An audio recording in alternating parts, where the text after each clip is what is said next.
leading the standings, leading the preseason polls. But this year, the Big Ten is taking over that.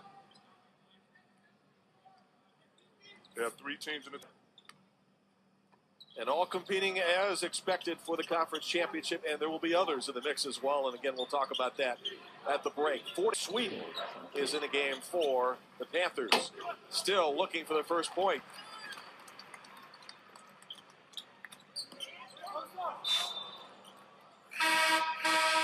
$15-50 for the first half. It's a shutout for Ryan and the Badgers. 9-0. Up on him and make him feel uncomfortable. Right now, he's comfortable, confident, and he's knocking it down. Tallest player on A&M's side is 6'11". He's a backup center, and Aaron Walker, everybody else. Jim, like you said, you have to pressure a guy, especially a guy who can catch a shoot, make him put it on the floor. They did that the one time. John Lord turned it over. Let's see who the Panthers can find to break the scoring drought. But an offensive foul called on this possession. We'll go back the other way, Boborowski. Spots 34, Brandon Webb, who had 8 points, 4 steals, 4 rebounds the other night against the Golden Eagles in Milwaukee. Iron Rim was with the program back in 05 and 06 as an assistant. That's when he first started. He's also at a JUCO college championship to his credit in Ventura, California. But this job's much harder. Little tap out. Badgers have a fresh 35. Shot fake and a pass out for another 3. That's missed. And one of the smaller players on the court, Trent Simpson, with the rebound. He'll shoot off the dribble. That's Trent Simpson's game. Transition pull-up. He's a scorer for this team. He can get on fire real quick. He'll be looking to push every opportunity. Number 5, Ryan Evans now in the game for the Badgers. Gasser in the game as well. He's 21. Loose ball fought and picked up by Wary. He's in transition, crossing over to the basket, and their first points of the game come under 15 minutes on a sweet move to the hoop. Jeff Wary attacking the basket. He's a small guard, but aggressive and gets in the paint. In order for the Panthers to make a run at this game, they're going to have to keep it, transition, get up and down the court, and get easy shots. He's listed as 5'8". Do you agree? He's about 5'2". The first half and leading big, 11-2. The Badgers took advantage of the inside play that time. Michael Griffin goes in, so maybe they're going to start loosening up, the Panthers are. Well, Michael Griffin's a scorer. He's the leading scorer from last year, returning starter. And he's coming off the bench. The other day he started. He can shoot from 3. He's explosive. Back to Lohr. Now 11 points. He averaged 15 a game last year. He has come out stroking the basketball, and the lead is 9. How difficult is it for any team to score against the Badgers? They're one of the best, the 4th best actually in the country defending. Well, it's very difficult because they're patient on defense. Team defense is good, and as you can see, contested shots, block shots.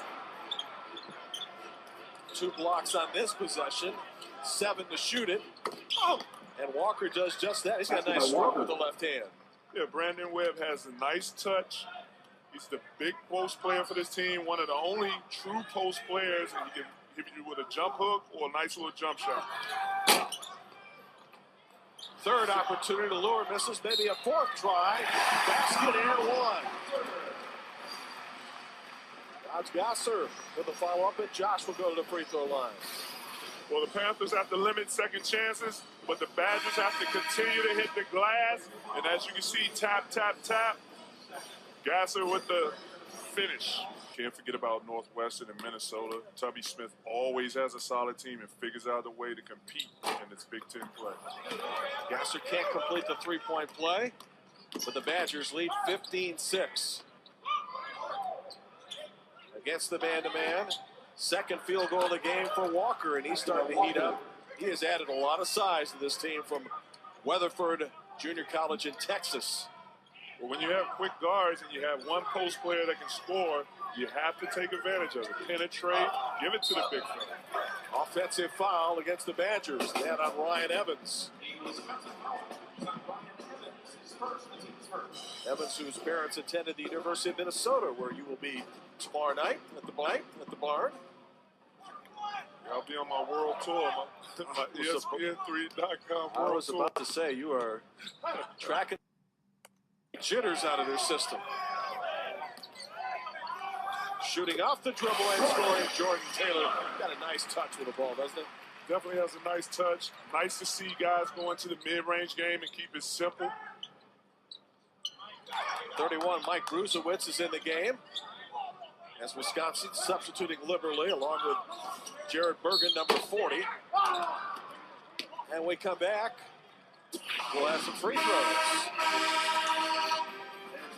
The Panthers at 16-14 last year have fought back. There's a reason it's called. Pretty well in the SWAC last year at 11-7, and in fact were figured to be a factor in the postseason tournament and a bid for the NCAA tournament, where we're beaten in the first round. This is a team last year that really defended the three well, Dickie, at 29%. That was 11th best in the country. Well, they're quick on the perimeter with their three guards, so they were turning the ball over. And now you see when you're not turning it over, you see the positive things that happen on the court. We'll play a monster preseason schedule prior to the SWAC at Marquette, where they lost the other night, at Wisconsin, LaSalle, Providence, and Baylor. Jim Barber with the man who has several NBA rings from the Chicago Bulls, Dickie Simpkins. Aaron Walker at the free throw line. He has had a good first half, and he's kind of rescued them from the doldrums here, Dickie, after a rough start.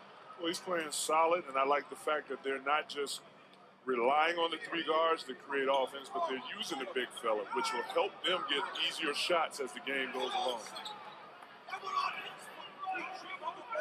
Well, Ryan thinks the Badgers should have the basketball, but the ball will go into A&M. Trailing in this game 17-11 after starting out down 9. They will look inside to 6'11 Walker, and Wisconsin in the overplay forces the turnover. I like the fact that they were trying to go back to Aaron Walker, but that's a difficult pass against an excellent defensive team like the Badgers. Here's Lure in his first 3 threes. To Nankivell. Keaton Nankivell will kick it back out. Gasser on the drive. No basketball foul called, and there will be free throws for the University of Wisconsin. Well, right now they're trying to go back to the big fella, but it's difficult. You need a guy to flash from the opposite side to help. And as you can see, one thing about Wisconsin, Coach Ryan recruits skilled players, guys who can go shot fake, off the dribble, up mid-range, catch and shoot guys, and guys with good basketball IQ who can pass. That's why they don't have many turnovers a game. Again, under 9 a game last year, 4 this afternoon to this point. Gasser with 2 free throws. Badgers by 8. And Keaton Nankivell already 3 steals in the first 9 minutes. Nankivell defending 6'11 Aaron Walker. That won't be easy.